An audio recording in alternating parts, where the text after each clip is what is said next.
Morning student. जैसा कि आज का जो टॉपिक है अनसर्टेनिटी इन मेजरमेंट, ठीक है ना। तो अनसर्टेनिटी इन मेजरमेंट टॉपिक में जैसे कोई भी चीज़ मेजरिंग करते हैं तो अगर उसकी जो मेजरमेंट है वो अनसर्टेन है ना, अनसर्टेनिटी जो है, तो क्या होता है कि जैसे कभी कभी जब हम केमिस्ट्री पढ़ रहे होते हैं तो कई बार क्या होता है कि एक्सपेरिमेंटल डाटा, थ्योरेटिकल डाटा है ना, जो होते हैं केमिस्ट्री में, जैसे हम एक्सपेरिमेंट कर रहे हैं तो एक्सपेरिमेंटल डाटा है, और कुछ जो है वो थ्योरेटिकल डाटा जो फिक्स डाटा होते हैं, ठीक है ना। तो क्या मतलब हुआ कि इनका जो there are meaningful ways to handle the number of conveniently and present data realistically with certainty extent possible. तो उस आइडियाज़ को जिस तरीके से हम इन डाटाज़ को कैलकुलेट करते हैं, जैसे न्यूमेरिक वैल्यू बहुत बड़ी आ गई है ना, या बहुत ही जो है ज़्यादा छोटी वैल्यू है, तो उसको हम क्या करते हैं, लॉन्ग बहुत ही एक्सटेंडेड फॉर्म में हमको लिखना पड़ जाता है, ठीक है ना, बहुत ही लंबे फॉर्म में लिखना पड़ जाता है। तो हम क्या करते हैं, जैसे अब इसमें जो टॉपिक आप पढ़ेंगे पहला अनसर्टेनिटी मेजरमेंट में, वो पढ़ेंगे साइंटिफिक नोटेशन।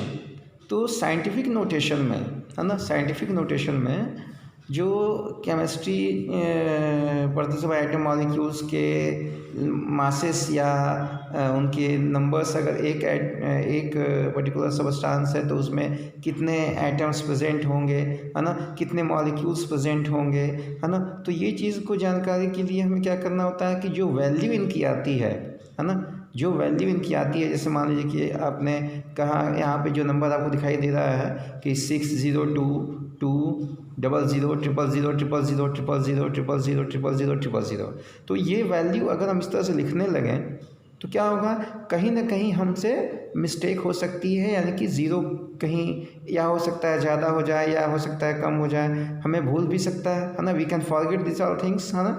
या 2 gram of hydrogen gas as a small as this much value, that is the 0.0000000000000000 etcetera etcetera, मतलब बहुत ही लंबा फॉर्म है ना, 166 करके लास्ट में।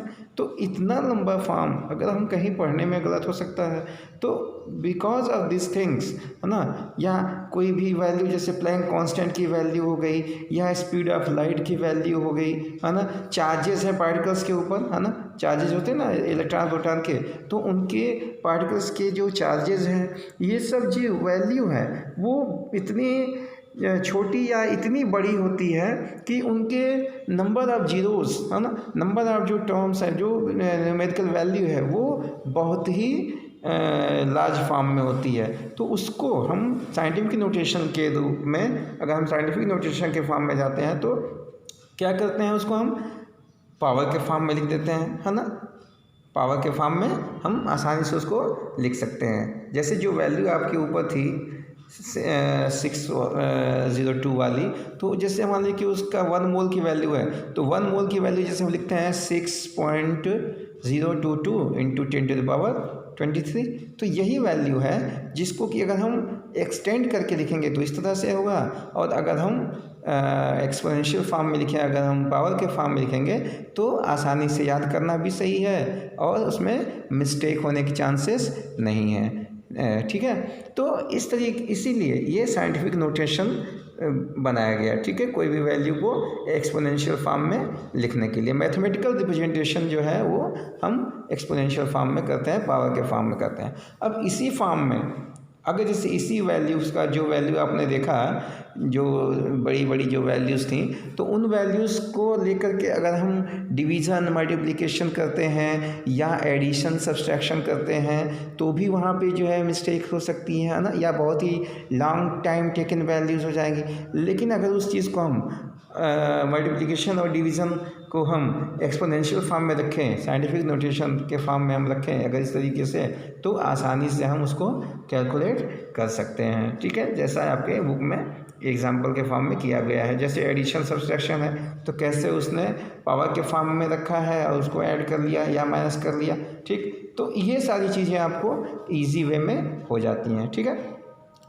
इसके बाद यहाँ पे जो एक टॉपिक आपका आता है वो है सिग्निफिकेंट फिगर, है ना।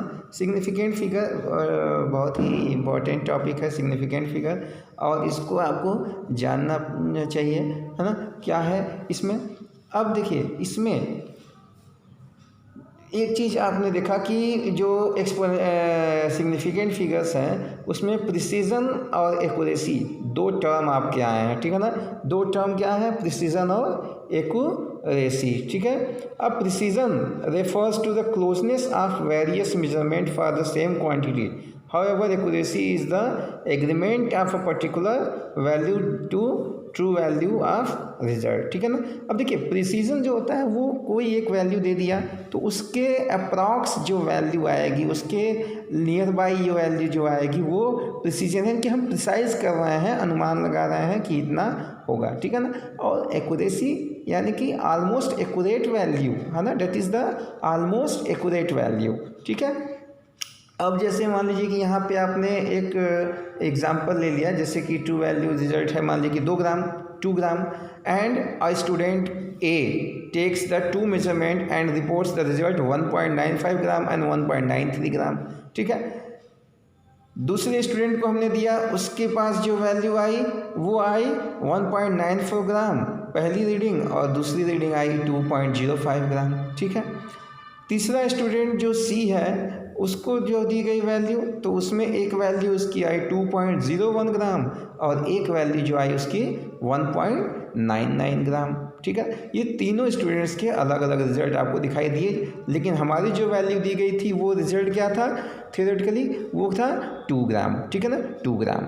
अब इसमें अगर हम डाटा को इलिस्ट्रेट करते हैं, data to illustrate precision and accuracy, अगर हम दोनों का प्रिसीजन क्या है किसका एक्यूरेसी है अगर हम देखते हैं, तो स्टूडेंट ए का जो डाटा है 1.95 पहला और 1.93 दूसरा, तो हम क्या देखते हैं कि 1.95 जो रिजल्ट है वो प्रिसाइज कर रहा है, क्लोजनेस है वो 2 के ऑलमोस्ट क्लोजर है, लेकिन 1.93 वैल्यू जो है ना, these values are precise as they are close to each other but not accurate. 1.93 भी क्या है, ऑलमोस्ट एक्यूरेट है ना, अरे सॉरी ऑलमोस्ट प्रिसाइज है, लेकिन दोनों में से कोई भी वैल्यू एक्यूरेट नहीं है, ठीक है ना।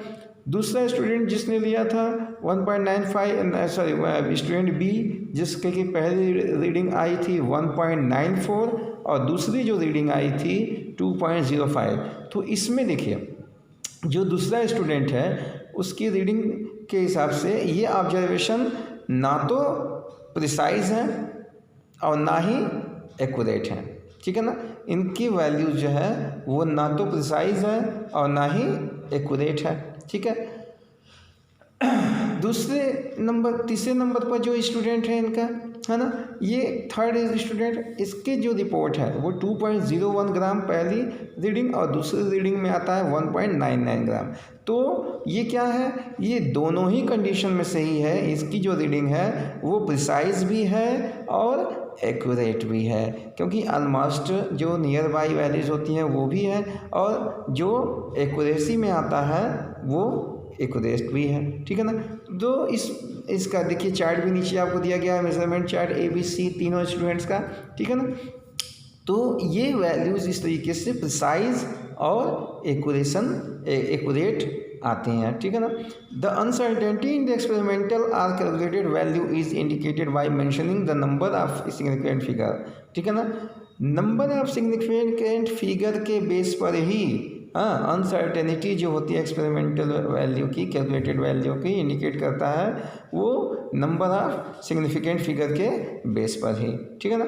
अब देखिए सिग्निफिकेंट फिगर क्या होता है ये जान लीजिए। सिग्निफिकेंट फिगर्स का मतलब होता है कि digits which are known with certainty, है ना। The uncertainty is indicated by writing the certain digit and the last uncertain digit, है ना, and the last uncertain digit. जैसे if you write the result as 11.2 ml, we say that 11 is certain and 2 is uncertain, क्योंकि 11 fix है लेकिन 2 जो है वो वहाँ से हट सकता है, एग्जैक्ट वैल्यू 11 हो सकती है। And the uncertainty would be ±1 in last digit. अब देखिए अगर इस वैल्यू से 2 जो है अदर जो लास्ट डिजिट है उसमें प्लस माइनस 1 हो सकता है, क्योंकि वो अनसर्टेन है, उसकी अनसर्टेनिटी है। Unless otherwise stated, an uncertainty of the +1 -1 is last digit is always understood, है ना। जैसे अब यहाँ पे देखिए कुछ जो रूल बने हैं सिग्निफिकेंट फिगर को जानने के लिए कि कैसे हम कह सकते हैं कि हाँ these figures are the significant figures, तो या how many significant figures are having in this value. तो इसके लिए जैसे पहला कंडीशन क्या है कि all non zero digit are significant, condition number 1। जैसे एग्जांपल में आपने मान लिया कि 285 सेंटीमीटर, तो यहाँ पे 3 सिग्निफिकेंट फिगर है, क्योंकि यहाँ पे कोई जीरो वैल्यू नहीं है, जीरो डिजिट नहीं है। There are 3 significant figures and in 0.25 ml there are 2 significant value, ठीक, क्योंकि नॉन जीरोस वैल्यूज़ को ही हम ले रहे हैं यहाँ पे पहली रूल के हिसाब से। सेकेंड रूल क्या कहता है सिग्निफिकेंट फिगर का कि zeros preceding to first non zero digit are not significant, है ना। Zeros preceding to first non zero digit, है ना। फर्स्ट नॉन जीरो डिजिट क्या, पहले जो जीरो है ना, वो क्या है, सिग्निफिकेंट नहीं है। Such zeros indicate position of decimal point, ठीक है। इस तरीके के जो जीरो होते हैं वो डेसिमल पॉइंट के पोजीशन होते हैं, ठीक है ना, इंडिकेट करते हैं डेसिमल पॉइंट की पोजीशन को, है ना। ये जीरो डेसिमल पॉइंट की पोजीशन को इंडिकेट करते हैं। जैसे 0.03 हैज़ ओनली 1 सिग्निफिकेंट फिगर, है ना। जैसे 0.03 कह दिया तो इसमें जो जीरो है वो डेसिमल के बाद जो जीरो है वो जीरो पोजीशन, जो उसके बाद जो न्यूमेरिक वैल्यू आ रही है 3, उसकी पोजीशन को वो डिनोट करता है, इसलिए वो सिग्निफिकेंट फिगर नहीं है। केवल 3 ही एक है जो सिग्निफिकेंट फिगर है, यानी कि 0.03 में केवल एक सिग्निफिकेंट फिगर आएगा। या दूसरा जो एग्जांपल है 0.0052, तो यहाँ पे 5 और 2 केवल यही दो ऐसे हैं जो सिग्निफिकेंट फिगर है, बाकी जो जीरो है वो उसके पोजीशन को दर्शाते हैं कि हाँ eight which position 5 and eight which position 2 is coming in this given number, ठीक है। अब देखिए थर्ड जो रूल है वो क्या है, zeros between 2 non zero digit, है ना। Zeros between 2 non zero digit are significant, है ना। जैसे 2 नॉन जीरो डिजिट हैं, जैसे यहाँ पे लिख दिया कि 2.005, ठीक है, 2.005, तो इसमें क्या होगा कि 2.005 में 4 डिजिट हो गए जो सिग्निफिकेंट कहलाएंगे, 4 सिग्निफिकेंट फिगर होंगे। क्यों, क्योंकि ज़ीरो जो बीच में आता है वो काउंटेबल होगा, ठीक है। Fourth rule, zeros at the end are right of the number are significant provided are on the right side of the decimal point. जैसे 0.200, अब इसमें 3 सिग्निफिकेंट फिगर हैं। अगर डेसिमल पॉइंट के बाद में जीरो आते हैं, है ना, डेसिमल पॉइंट के बाद अगर कोई नॉन ज़ीरो वैल्यू है और उसके बाद अगर कोई ज़ीरो आता है तो वह काउंटेबल होगा। जैसे 0.200 है तो इसमें 3 सिग्निफिकेंट फिगर आएंगे, ठीक है। ये this is the fourth rule. But if otherwise the zeros are not significant, for example 100 has only 1। अब इससे डेसिमल अगर नहीं है, एक चीज़ का ध्यान रहे कि 1 के बाद 00 अगर 100 है, जैसे 100 लिखा है, तो यहाँ केवल एक ही सिग्निफिकेंट फिगर होगा, क्योंकि यह जो टर्म बना है वह डेसिमल पॉइंट के बाद के लिए बना है 1।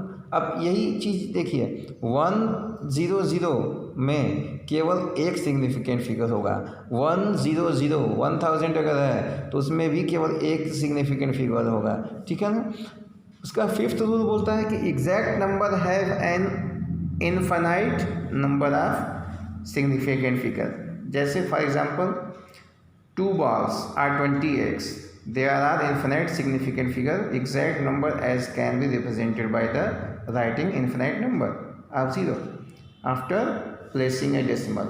जैसे अब हमने मान लो यहाँ पे दे दिया कि 2 को हमने लिख सकते हैं 2.00000 लिख सकते हैं ना, या 20 को हम 20.0000000 लिख सकते हैं ना। तो अब देखिए यहाँ पे when the number are written in significant notation the number of digit between 1 and 10 gives the number of significant figure. समझ में आया? जैसे अब यहाँ पर जो ऊपर में जो वैल्यूज़ थी इनकी इनफाइनाइट सिग्निफिकेंट फिगर हो सकते हैं। जैसे अगर हम इसको फिफ्थ में जैसे आपका 2 के आगे 2.00 लिख दिया तो यहाँ पे 2 के बाद अगर केवल 2 था तो केवल 2 था, या 20 लिखा था 20 तो केवल 2 था। लेकिन 2 के आगे डेसिमल लगा करके अगर इतने ज़ीरो रखे हैं तो सारे के सारे काउंट हो जाएंगे एज ए सिग्निफिकेंट फिगर, यानी कि 2.00000 में 7 सिग्निफिकेंट फिगर आएंगे, या 20.0000000 में टोटल कितने हो गए 7 और 8 सिग्निफिकेंट फिगर आ जाएंगे। ठीक है, अब उसके नीचे जो दिया है आपका कि साइंटिफिक नोटेशन के फॉर्म में अगर हम लिखते हैं, है ना, साइंटिफिक नोटेशन के फॉर्म में अगर हम लिखते हैं तो क्या होता है 4.01 इंटू 10⁻²। हाँ, तो यहाँ पे सिग्निफिकेंट फिगर 3 होगा, क्योंकि जो साइंटिफिक नोटेशन के फॉर्म में ऊपर 10.10⁻² या 10⁻³ या 10⁻4 लिखा है वो सिग्निफिकेंट फिगर में काउंट नहीं होगा। ठीक है ना, जो डेसिमल वैल्यू या उन तरह की जो फिगर दिए गए हैं जैसे 4.01 है तो केवल इसमें 4.01 10⁻² में 4 0 और 1 ही केवल यहाँ पर सिग्निफिकेंट फिगर होगा। यहाँ देखिए एक मिस्टेक इसमें दिया है, प्रिंटिंग मिस्टेक, 4.01 इंटू 10⁻² है, इंटू का साइन इसमें नीचे नहीं है, जैसा नीचे वाली भी वैल्यू जो दी गई है कि 8.256 इंटू 10⁻³ है, इंटू का साइन यहाँ पर प्रिंटिंग मिस्टेक में छूट गया है, इस चीज़ को ध्यान रखिएगा। ठीक है ना, तो 8.256 इंटू 10⁻³ यानी यहाँ पे कितने सिग्निफिकेंट फिगर हो जाएंगे 4, यस 4 सिग्निफिकेंट फिगर। ठीक है, तो सिग्निफिकेंट फिगर कैसे निकालते हैं वो समझ में आ गया आपको, क्या रूल्स हैं, इसको आप अच्छे से पढ़ेंगे और समझेंगे। ठीक है, इसी सिग्निफिकेंट फिगर पे ही जो एडिशन सब्सट्रैक्शन है उसको आप देखेंगे कैसे आप डेसिमल के एडिशन और सब्सट्रैक्शन या मल्टीप्लिकेशन डिवीज़न करते हैं, इस चीज़ को यहाँ पर दिखाया गया है, इस चीज़ को ध्यान से करेंगे आप। ठीक है ना, so students I hope so you have understand about the significant figures, है ना, about the significant figures, the precision and accuracy, है ना, और आपका जो वैल्यू यहाँ पे हमने इस टॉपिक में साइंटिफिक नोटेशन के बारे में पढ़ाया है, ये सारी चीज़ें I hope so you have understand perfectly.